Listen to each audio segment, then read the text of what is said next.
प्रधानमंत्री नरेंद्र मोदी ने मुंबई में अंतर्राष्ट्रीय ओलंपिक समिति के 141वें सत्र का किया शुभारंभ।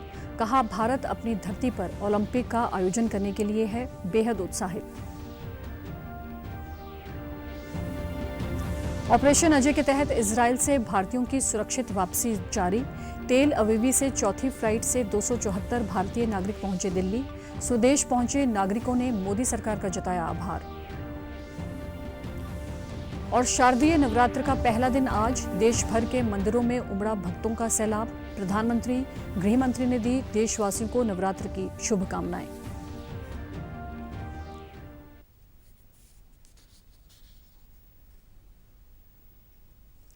नमस्कार, चंडीगढ़ से आपका स्वागत है। मैं हूं भानुप्रिया। अब समाचार विस्तार से। प्रधानमंत्री नरेंद्र मोदी ने मुंबई में अंतर्राष्ट्रीय ओलंपिक समिति के 141वें सत्र का शुभारंभ किया। भारत में लगभग 40 वर्षों के अंतराल के बाद हो रहा ओसी का सत्र समिति के सदस्यों की महत्वपूर्ण बैठक है। इस सत्र में अंतर्राष्ट्रीय ओलंपिक समिति के अध्यक्ष और आईओसी के सदस्यों के साथ साथ भारत की प्रमुख हस्तियां और भारतीय ओलंपिक संघ सहित विभिन्न खेल महासंघों के प्रतिनिधि भी शरीक हैं। बहुराष्ट्रीय आयोजनों और खेल स्पर्धाओं की सफल मेजबानी का जिक्र करते हुए पीएम मोदी ने कहा कि भारत अपनी धरती पर ओलंपिक का आयोजन करने के लिए बेहद उत्साहित है। साल 2036 में भारत में ओलंपिक्स का सफल आयोजन हो, इसके लिए भारत अपने प्रयासों में कोई कमी नहीं रखेगा। 140 करोड़ भारतीयों का बरसों पुराना सपना है, उनकी आकांक्षा है। इस सपने को अब हम आप सबके सहयोग से पूरा करना चाहते हैं और 2036 ओलंपिक से भी पहले भारत साल 2029 में होने जा रहे यूथ ओलंपिक्स की मेजबानी करने को भी इच्छुक है। प्रधानमंत्री ने कहा कि भारत में खेलों को बढ़ावा देने के लिए सरकार हर संभव प्रयास कर रही है और इसके लिए खेलो इंडिया जैसी कई योजनाएं शुरू की गई हैं। उन्होंने इस अवसर पर गुजरात में भारतीय क्रिकेट टीम को हाल ही में मिली ऐतिहासिक जीत का जिक्र करते हुए खिलाड़ियों को समस्त देशवासियों की ओर से बधाई दी।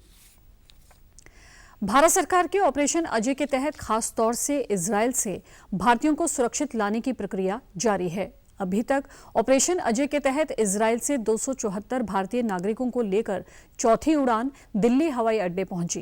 केंद्रीय मंत्री जनरल वीके सिंह ने इजरायल से लौटे भारतीयों की अगवानी की। वीके सिंह ने प्रत्येक भारतीय नागरिक को तिरंगा देकर उनका स्वागत किया। केंद्रीय मंत्री ने कहा कि इजरायल में रह रहे भारतीय लोगों को वापस स्वदेश लाने का अभियान जारी है। उन्होंने कहा कि पीएम मोदी की सही समय पर सही निर्णय लेने की वचनबद्धता से हम नागरिकों को स्वदेश ला पा रहे हैं। भारत सरकार ने उनको सबको लाने के लिए एक पूरा का पूरा ऑपरेशन जो है उसके लिए है। अभी स्पाइस जेट की फ्लाइट आ रही है, यही वापस जाएगी शाम को। फिर जो बाकी लोग हैं, जैसे जैसे लोग बाग आते हैं जो अपने को रजिस्टर कर रहे हैं एम्बेसी में, उनको लेकर आ रहे हैं। मोदी जी के नेतृत्व में भारत सरकार ने एक बहुत बड़ा संदेश जनता को दिया है कि अगर आप दुनिया में कहीं भी फंस जाएंगे तो भारत सरकार आपके बचाव में आपको लेकर आएगी। सरकार पूरे तरीके से, और अब ये सब चीजें स्ट्रीमलाइन हो गई हैं। वहीं स्वदेश लौटे भारतीय नागरिकों ने सरकार के प्रयासों की सराहना की और आभार जताया। 250 plus passengers were there in this flight and all the arrangements were done were pretty good and honestly Indian embassy done a fantastic job there. Safety को देखते हुए भारत सरकार ने इवैक्यूएशन किया है, तो ये बहुत अच्छी बात है क्योंकि अभी जैसे कि वार टाइम हो सकता है और एन नंबर ऑफ पॉसिबिलिटीज है, तो इवैक्यूएशन एक अच्छा डिसीजन था। बहुत बढ़िया इन्होंने इंतजाम किया है और बड़ी सेफली लेके आए हैं ये लोग। सब चीज़ उन्होंने बड़ी अच्छी प्रोवाइड करी है उन्होंने हमारे लिए एंड वी केम सेफली। बहुत बहुत धन्यवाद। मोदी जी हैं तो मुमकिन है। आज भारत सहित दुनिया भर में विश्व छात्र दिवस मनाया जा रहा है। ये दिन भारत के पूर्व राष्ट्रपति एपीजे अब्दुल कलाम की जयंती के उपलक्ष्य में मनाया जाता है। डॉक्टर अब्दुल कलाम के जीवन और कार्य की स्मृति में 2010 में 15 अक्टूबर को विश्व छात्र दिवस के रूप में घोषित किया गया था। डॉक्टर एपीजे अब्दुल कलाम की शिक्षण में भूमिका और उनकी प्रतिबद्धता को शब्दों में वर्णित नहीं किया जा सकता। उन्हें पढ़ाने का इतना शौक था कि वे भारत के 11वें राष्ट्रपति के रूप में पद छोड़ने के अगले दिन ही वे शिक्षण में लौट आए थे। डॉक्टर कलाम का मानना था कि शिक्षक की भूमिका, चरित्र, मानवीय गुणों का निर्माण, प्रौद्योगिकी के माध्यम से बच्चों की सीखने की क्षमता को बढ़ाना और नवनिवेशी और रचनात्मक होने का आत्मविश्वास पैदा करना होना चाहिए, जो भविष्य में प्रतिस्पर्धी होने में मदद करेगा। देश विदेश में डॉक्टर कलाम को अकादमिक, लेखक, वैज्ञानिक सहित कई अन्य क्षेत्रों में अमूल्य योगदान के लिए जाना जाता है। पूर्व राष्ट्रपति डॉक्टर एपीजे अब्दुल कलाम की जयंती के अवसर पर इसरो प्रमुख एस सोमनाथ रामपुरम, जिला कलेक्टर व अन्यों ने पुष्पांजलि अर्पित की। राष्ट्रपति द्रौपदी मुर्मू, प्रधानमंत्री नरेंद्र मोदी ने एपीजे अब्दुल कलाम की जयंती पर नमन किया। पीएम ने सोशल मीडिया प्लेटफॉर्म पर लिखा, अपने विनम्र व्यवहार और विशिष्ट वैज्ञानिक प्रतिभा को लेकर जन जन के चहेते रहे पूर्व राष्ट्रपति एपीजे अब्दुल कलाम को उनकी जयंती पर कोटि कोटि नमन। वहीं केंद्रीय गृह मंत्री अमित शाह ने कहा कि ज्ञान और विज्ञान के अद्भुत संयोजन से देश की सुरक्षा को अभेद बनाने में अहम योगदान दिया। पूर्व राष्ट्रपति डॉक्टर एपीजे अब्दुल कलाम को श्रद्धांजलि अर्पित की। आज से शारदीय नवरात्र की शुरुआत हो गई है। सुबह से ही मंदिरों में भक्तजनों का तांता लगा हुआ है। गौरतलब है कि नवरात्र के 9 दिन मां दुर्गा के अलग अलग स्वरूपों को समर्पित हैं। पहले दिन कलश स्थापना की जाती है और मां दुर्गा के प्रथम स्वरूप मां शैलपुत्री की पूजा भी होती है। मां शैलपुत्री हिमालय राजपुत्री हैं और पर्वत राज हिमालय के यहाँ जन्म लेने के कारण यह देवी शैलपुत्री नाम से विख्यात हुई। शारदीय नवरात्र के पहले दिन माता वैष्णो देवी के दर्शन के लिए श्रद्धालु उमड़ पड़े हैं और माता के दरबार में पहुंचे। यहाँ फ्रूट्स लगे गए हैं, यहाँ पे सारे फ्रूट्स असली, एक भी फ्रूट नकली यूज़ नहीं किया। यहाँ एक एक चीज़ ऑर्गेनिक यूज़ की गई है। सब बहुत सुंदर है, मतलब यहाँ की हवा में खुशबू है, जादू है। हमारा सौभाग्य था, एक तो माँ ने आज टाइम दिया हमें बहुत ज़्यादा अपने पास खड़े होने का या बैठने का, और दूसरा जो भवन की सुंदरता है वो अपने आप में मतलब देखने को लगती है। प्रधानमंत्री नरेंद्र मोदी ने शारदीय नवरात्र पर देशवासियों को अपनी शुभकामनाएं दी हैं। चंडीगढ़ में भी आज सुबह से ही मंदिरों में भक्तजनों का तांता लगा हुआ है और पूजा अर्चना की गई। माता मनसा देवी मंदिर में भी सुबह से ही श्रद्धालुओं की भीड़ रही। हरियाणा के मुख्यमंत्री मनोहर लाल ने माता मनसा देवी पहुंचकर दर्शन और पूजा अर्चना की। हरियाणा के मुख्यमंत्री मनोहर लाल ने कल विशेष चर्चा कार्यक्रम के दौरान चंडीगढ़ से ऑनलाइन माध्यम से राजकीय मॉडल संस्कृति प्राथमिक विद्यालयों में पढ़ने वाले विद्यार्थियों के अभिभावकों से चर्चा की। उन्होंने बताया कि हर विद्यार्थी के सीखने की क्षमता को ध्यान में रखते हुए इन विद्यालयों में शिक्षण के लिए नई तकनीकों का उपयोग किया जा रहा है। नई शिक्षा नीति के तहत हम प्रदेश में ऐसे शिक्षण संस्थान तैयार कर रहे हैं जिनमें नन्हे बच्चों की केजी कक्षा से युवा विद्यार्थी की पीजी कक्षा तक की शिक्षा प्रदान की जाएगी। इस प्रकार एक ही छत के नीचे संपूर्ण शिक्षा मिलेगी। नई राष्ट्रीय शिक्षा नीति ये अपनी शुरू हुई है। इस राष्ट्रीय शिक्षा नीति में प्रधानमंत्री जी ने आग्रह किया है कि हमारी शिक्षा के साथ साथ बच्चे का सर्वांगीण विकास होना चाहिए। बच्चा किस प्रकार से आगे रोजगार प्राप्त करेगा उस ओर भी हमको बढ़ना चाहिए। तो ऐसे सब स्कूलों के अंदर इन बातों का ध्यान रखा गया है कि बच्चों के संस्कार अच्छे कैसे मिलते हैं। केवल पढ़ना लिखना ही पर्याप्त नहीं है, लेकिन अच्छे संस्कार अगर बच्चे में आते हैं तो आगे चल करके जो बच्चा है वो एक अच्छा नागरिक, देश का नागरिक, समाज का एक अच्छा नागरिक यदि बनता है तो उसका लाभ अपने देश को भी है, अपने समाज को भी है। तो अच्छा नागरिक कैसे बनाया जाए, इसके अंदर निश्चित रूप से कैसी उसने पढ़ाई की है, किस प्रकार से पढ़ाई की है। मुख्यमंत्री ने अभिभावकों से आह्वान किया कि बच्चा जिस क्षेत्र में निपुण है उसे उसी में आगे बढ़ने के लिए प्रेरित करें। आगे चलकर बच्चा क्या बने इसका निर्णय उसे स्वयं लेने दें। उसका कैरियर बनाने में अपना पूर्ण सहयोग दें। बच्चों की पसंद व अभिरुचियों को निखारने में मदद करें। बच्चों के सर्वांगीण विकास के लिए 3S यानी कि स्टडी, स्पोर्ट्स व स्क्रीन के समय में संतुलन बनाएं। उन्होंने कहा कि गरीब परिवार के बच्चों को प्राथमिक स्तर से ही उच्च कोटि की शिक्षा प्रदान करने के उद्देश्य से प्रदेश में राजकीय मॉडल संस्कृति प्राथमिक विद्यालय खोलने की प्रक्रिया 2017 में शुरू की गई थी। मुख्यमंत्री ने बताया कि जिन विद्यार्थियों के अभिभावकों की वार्षिक आय 1,80,000 रुपए तक है, उनके लिए मॉडल संस्कृति स्कूलों में शिक्षा निःशुल्क है। इन विद्यालयों में शिक्षा ग्रहण कर रहे 65% विद्यार्थी गरीब परिवारों के हैं। हमने ऐसे परिवारों के बच्चों को प्राइवेट स्कूलों में भी शिक्षा दिलवाने के लिए चिराग योजना चलाई है।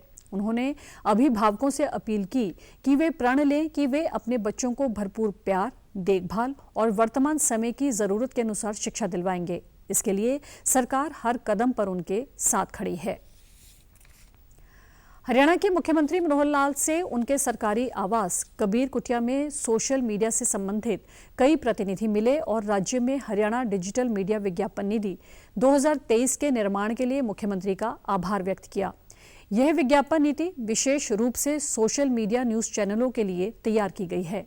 इस अवसर पर मुख्यमंत्री ने समाज में सोशल मीडिया द्वारा निभाई जाने वाली आवश्यक भूमिका को रेखांकित किया। उन्होंने बताया कि प्रदेश सरकार मीडिया पेशेवरों के भविष्य को मजबूत करने और उन्हें आधुनिक युग में सच्चाई लिखने के लिए सशक्त बनाने हेतु ये नवीन कल्याणकारी नीति लेकर आई है। इस नीति को लेकर उन्होंने कहा कि आधिकारिक तौर पर सोशल मीडिया के लोगों की महत्वपूर्ण भूमिका को स्वीकार करती है और उन्हें पत्रकारों का दर्जा प्रदान करती है। उन्होंने बताया कि ये मीडिया परिदृश्य में उनकी पहचान और प्रभाव में एक महत्वपूर्ण परिवर्तन लाने में सही साबित होगी। चंडीगढ़ में आज 15वें जनजातीय आदान प्रदान कार्यक्रम का समापन समारोह आयोजित किया गया। इस मौके पर हरियाणा के राज्यपाल बंडारू दत्तात्रेय ने मुख्य अतिथि के रूप में शिरकत की। अपने संबोधन में हरियाणा के राज्यपाल ने कार्यक्रम में मौजूद विभिन्न राज्यों से आए लगभग 200 प्रतिभागियों को संबोधित किया। उन्होंने आदिवासियों का हौसला बढ़ाते हुए कहा कि जब भी मैं वनवासी बंधुओं से मिला हूं तो मुझे ऐसा लगा है जैसे भगवान के दर्शन हो रहे हैं।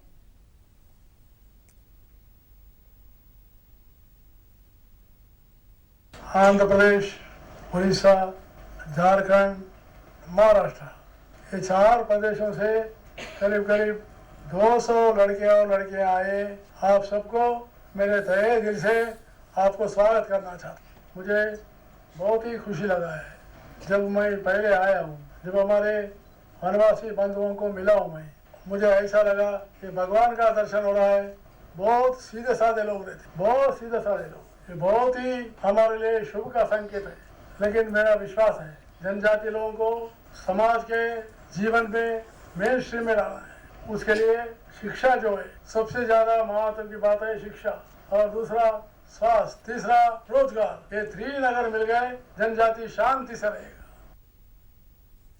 उन्होंने कहा कि इन लोगों को अपना हक मिलना चाहिए। उन्होंने खुशी जाहिर की कि इस कार्यक्रम में लड़कियां भी मौजूद हैं और सभी को मैं उनके शिक्षा, स्वास्थ्य और रोजगार को लेकर शुभकामनाएं देना चाहता हूं। इस मौके पर चंडीगढ़ के मेयर अनूप गुप्ता ने युवाओं को आगे बढ़ने के लिए प्रेरित किया। इस मौके पर अन्य गणमान्य व्यक्ति भी मौजूद थे।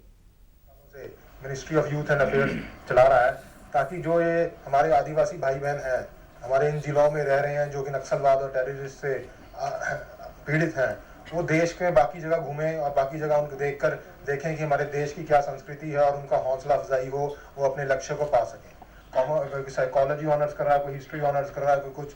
आप सब में एक लक्ष्य है आज जीवन का कि हमने क्या बनना है।